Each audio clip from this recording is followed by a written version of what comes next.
Hello and welcome back to the Bowling Sisters. The sisters are back, and today we are back for our Saturday night preview for the game week 2, which we've had.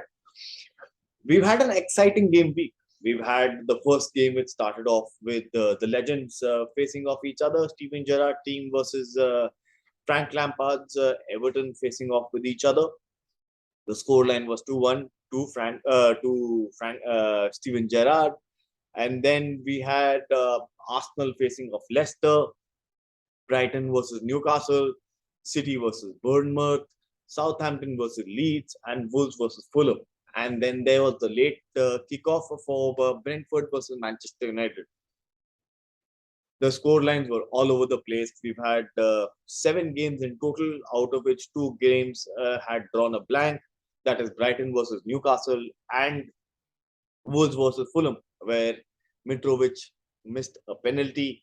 So that was honors even though both the teams tried very, very hard. There was an end-to-end game, but unfortunately, there was no one to break the deadlock. And then going on to Aston Villa versus Everton, the early kickoff for this week.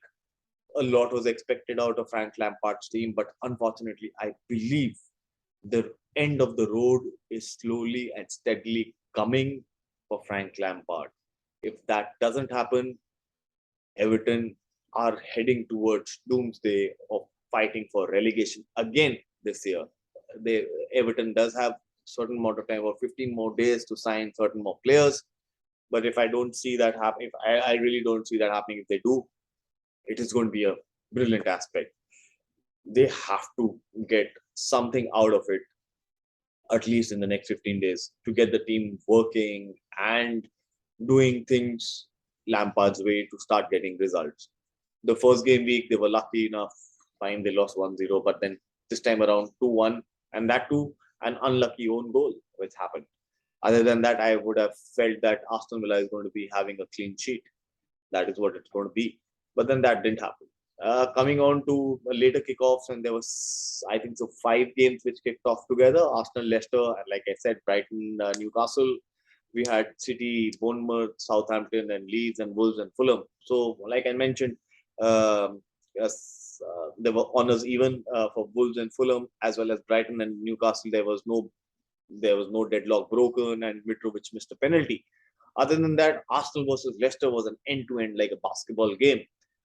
Arsenal were all over Leicester in the first half. Then there was an own goal by Saliba, who I had praised last week for his defensive performance, but this time around he just headed. He tried to head it away from the goal, but unfortunately it just went inside the goal, and there was no possibility that the goalkeeper could have stopped it. And then Madison scored a goal. They were 3-2, and then again, uh, I think so. It would have been a bigger scoreline of a 5-2 if Jesus would have not missed it, and he scored 2 goals and gave an assist. So Gabriel Jesus had a game of a lifetime, I believe, against Leicester. Manchester City were all over Bournemouth. I had praised these guys. I had praised these guys last week. That Bournemouth was one of the good teams out of the 3 who had come up in terms of Fulham, Bournemouth, and these two, both these teams performed very, very well in the first game week. But Nottingham Forest didn't do so well, and Nottingham Forest are playing tomorrow. But today, both these teams were shy of that mark and shy of that crispness which is required for the Premier League, and it showed for Bournemouth because they've not signed so many people, and that is what shown in Bournemouth's team. And Manchester City were ruthless from the get-go. They were ruthless. There were 4 goals which were scored. KDB was on fire. What a brilliant goal! The second goal which he had. Foden scored one. KDB assisted as well. So it was all over the place, and everybody wanted to wash their hands. Hindi में बोलते हैं हम बहती गंगा में हाथ डालना, and that is what everybody did in Manchester City. They were all over the place. It was a massive, massive game for Manchester City, and but for Haaland in particular, not that great. He only assisted 1 goal, but other than that, there was nothing major. He only had, I believe, he only had about 7, 8 touches till about 70th and 75th minute, and 2 shots to be taken on goal. Haaland was kept silent, but the rest of the team was then bang on open. Bournemouth tried to contain him because he was the most dangerous person. But unfortunately, what happened was when they tried to keep hold of one person, they forgot there were 10 more players on the field. And that is what happened. And they were taken for a ride. So Bournemouth lost 4-0 to Manchester City. We have Leeds versus Southampton. What an exciting game that was. Leeds were leading 2-0, all thanks to a brace by Rodrigo, 2 goals. But then later on in the second half, that is where the fireworks began for Southampton, and that too in the fag end of the game. From the 70th or 75th minute till the 90th minute, it was all Southampton show. And they scored 2, and including from the captain and leading from the front, Jimmy Ward-Prowse. What a goal! And it was a 2-2 draw. It was something which was to be looked at, uh, something which is out of a fairy tale, and this is what we look at for Southampton as well. No, everybody has written them off for this season, but then they are showing grit and courage. That is what it is. Walker Peters scored a late comeback. Rodrigo had done what was required from him, scoring a brace, and that is what this 2-2 draw. Wolves versus Fulham was a sad draw.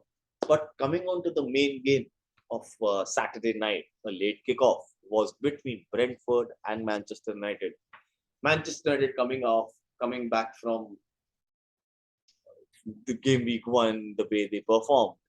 But coming into game week 2, a lot was expected, something like a Ten Hag kind of a team. But Brentford took them with a storm. And I think so that storm was like a twister, which is there for say about half an hour, 45 minutes. And after that, it is silent, and you only have pieces to pick up to assess the damage. And that is what happened in the first 40 minutes. First 40 minutes. Yes, you've heard it right. 40 minutes, Brentford were 4-0 up. And there were plenty of individual mistakes. If I can sit down and talk about just Brentford versus Manchester United, there are a lot of talking points. De Gea was there. You had the captain who was at fault. You didn't have Varane. Cristiano Ronaldo is not in the best of shape.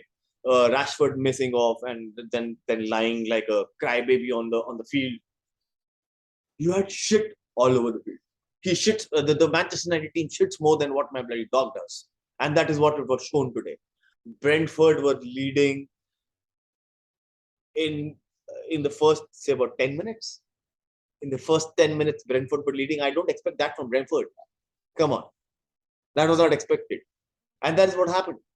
And it is so fucking tiresome, and a lot is expected of Manchester United and the new era. But unfortunately, the owners, the people at the helm, have to take notice of it.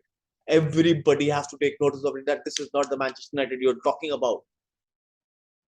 Erik ten Hag is trying his best, but then at the end of the day, 4-0. You had De Silva scoring. It was an error. Then Jensen scoring. Then you had Muembo scoring. Ben Mee also there.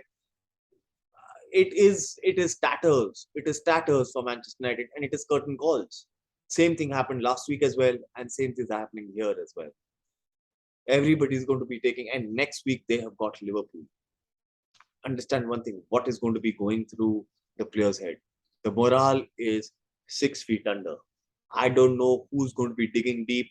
Is it Erik ten Hag who's going to be digging deep to bring the best out of players, or is the players in themselves? Who's to blame? Who's not to blame? There's a lot of blame game happening. But at the end of the day, for me, Manchester United just lacked everything from the back to the front. There was no gameplay. There was no tactics. There was no movement. Individual errors. Everything. You don't give a side like Brentford space. And that's what United gave. Individual errors cost Manchester United 3 points today. And that is what I have to say. And this is where I'll end.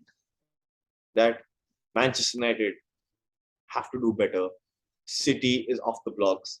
United is off the block. City is off the blocks. Arsenal is off the blocks. Spurs is off the blocks. Liverpool is off the blocks. Chelsea is off the blocks. Where does United stand? Is the question to be answered for the fans and for all of us. Take care, guys. Have a great night. See you guys very soon. Do like, share, subscribe, and enable those notifications for more videos like these. Bye bye.